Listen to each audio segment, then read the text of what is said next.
Welcome to top 980. ఇవాల్టి top 9 entertainment news ఏంటో ఇప్పుడు చూసేద్దాం. ఫ్యాన్స్ కు చిరెత్తుకొస్తే సోషల్ మీడియాలో రచ్చ చేయడమే కాదు, వినలేని పలకలేని అసభ్య పదాలతో మన పేరును ట్విట్టర్లో ట్రెండ్ చేస్తుంటారు. ఇక ఇప్పుడు డైరెక్టర్ శంకర్ను కూడా ఇదే టైప్లో నెట్టింట తిట్టిపోస్తూ ఓ తిట్టును హ్యాష్ట్యాగ్గా ట్రెండ్ చేస్తున్నారు mega fans. Game changer teaser విషయంలో ఎలాంటి క్లారిటీ మేకర్స్ నుంచి బయటికి రాకపోవడంతో ఈ రకంగా వారి బాధను కోపాన్ని బయటపెట్టారు. వారి తీరుతో విమర్శల పాలవుతున్నారు కూడా. ఎన్టీఆర్ దేవర సినిమా నుంచి దావూదీ సాంగ్ రిలీజ్ అయింది. ఆ సాంగ్ యూట్యూబ్లో సూపర్ డూపర్ హిట్ అయింది. ఎన్టీఆర్ డ్యాన్స్ అందరినీ ఫిదా చేస్తోంది. ఇక యంగ్ టైగర్ ఫ్యాన్స్ను సెలబ్రేట్ చేసుకునేలా కూడా చేస్తోంది. ఇక ఇదే ఇప్పుడు mega power star Ram Charan పై తీవ్ర ఒత్తిడిని పెంచుతోంది. గేమ్ చేంజర్ నుంచి కూడా తొందరగా ఓ డ్యాన్స్ నెంబర్ను రిలీజ్ చేయాలని మెగా ఫ్యాన్స్ నుంచి డిమాండ్ వస్తోంది. ఇదే రామ్ చరణ్ను కాస్త సతమతమయ్యేలా కూడా చేస్తోంది. గమనించిన వారికి దేవర విషయంలో అన్ని రివర్స్ అవుతున్నట్టు కనిపిస్తున్నాయి. దేవర నుంచి రిలీజ్ అయిన పాటల విషయంలో మొదట ట్రోల్స్, ఆ తర్వాత ట్రెండ్, ఆ తర్వాత సెన్సేషనల్ హిట్ అనే ప్యాటర్న్లో జరుగుతున్నాయి. దేవర సినిమా నుంచి మొదట రిలీజ్ అయిన ఫస్ట్ సాంగ్ ఫైర్ సాంగ్, ఆ తర్వాత రిలీజ్ అయిన చుట్టమల్లే సాంగ్స్ విషయంలోనూ ఇదే ప్యాటర్న్ రిపీట్ అయింది. ఇక రీసెంట్గా రిలీజ్ అయిన దావూదీ సాంగ్ విషయంలోనూ ఇలాగే జరుగుతుండటంతో దేవర విషయంలో అన్ని రివర్స్ అవుతున్నాయనే కామెంట్ నెట్టింట వస్తోంది. యంగ్ టైగర్ ఎన్టీఆర్ నుంచి సోలోగా దిమ్మ తిరిగే రేంజ్లో డ్యాన్స్ నెంబర్ వచ్చి చాలా రోజులైంది. ఇక రీసెంట్గా దేవర నుంచి రిలీజ్ అయిన దావూదీ సాంగ్ ఆ లోటును తీరుస్తోంది. యంగ్ టైగర్ డ్యాన్స్ చూస్తూ అందరూ నోరెళ్ళబెట్టడం కామన్ అయిపోయింది. అయితే తారక్ ఈ సాంగ్ కోసం చెప్పలేనంత బాధను భరిస్తూనే డ్యాన్స్ చితక్కొట్టాడనే నిజం ఈ మూవీ సినిమాటోగ్రాఫర్ రత్నవేల్ నుంచి బయటికి వచ్చింది. ఆ సాంగ్ షూటింగ్ టైంలో యంగ్ టైగర్ కండరాల నొప్పితో బాధపడుతున్నాడని, అయితే తన నొప్పిని పట్టించుకోకుండా పంటి కింద భరిస్తూ దావూదీ సాంగ్లో డ్యాన్స్ ఇరగొట్టాడని చెప్పారు ఈయన. ఎన్టీఆర్ పడిన కష్టాన్ని బాధను బయట పెట్టాడు తన ట్వీట్ ద్వారా.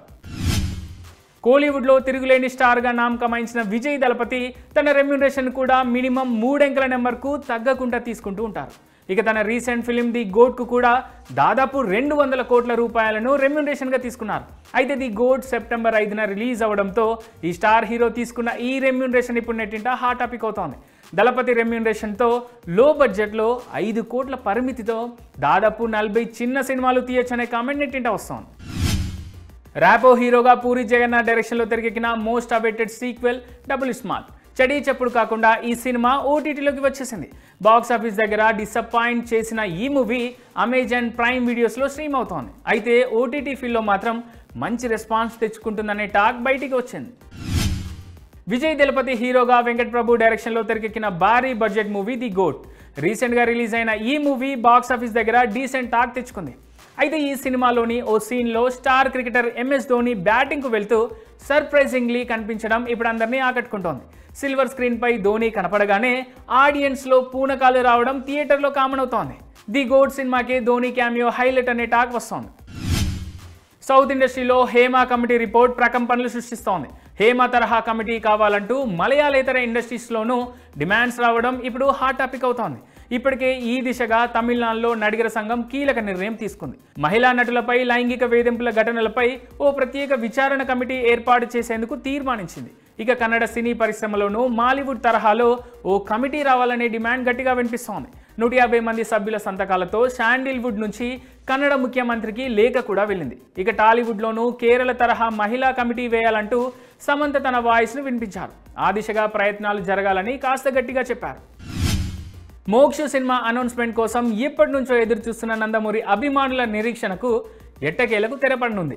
సెప్టెంబర్ 6న మోక్ష బర్త్డే కావడంతో ఈ junior legend debut movie announcement బయటికి రానుంది. ప్రశాంత్ వర్మ డైరెక్షన్లో మోక్షజ్ఞ చేయబోయే సింబా సినిమా ముహూర్త కార్యక్రమం బాలయ్య చేతుల మీదుగా ఘనంగా జరగనున్నట్టు తెలుస్తోంది. పెళ్లి వార్తలపై బాంబు పేల్చారు తమన్నా. హైదరాబాద్లో ఓ ప్రైవేట్ కార్యక్రమంలో పాల్గొన్న తమన్నాను పెళ్లి గురించి అడిగింది మీడియా. అయితే ప్రస్తుతానికి పెళ్లి విషయంలో ఎలాంటి నిర్ణయం తీసుకోలేదంటూ రూమర్స్పై క్లారిటీ ఇచ్చారు ఈమె. అయితే తన స్టేట్మెంట్కు భిన్నంగా తన బాయ్ ఫ్రెండ్ విజయ్ వర్మతో కనిపిస్తున్నారు. చెట్టాపట్టాలు వేసుకొని తిరుగుతున్నారు. ఈ క్రమంలోనే తొందరలో పెళ్లి అనే రూమర్తో ఎప్పుడూ నెట్టింట వైరల్ అవుతున్నారు ఈ బ్యూటీ.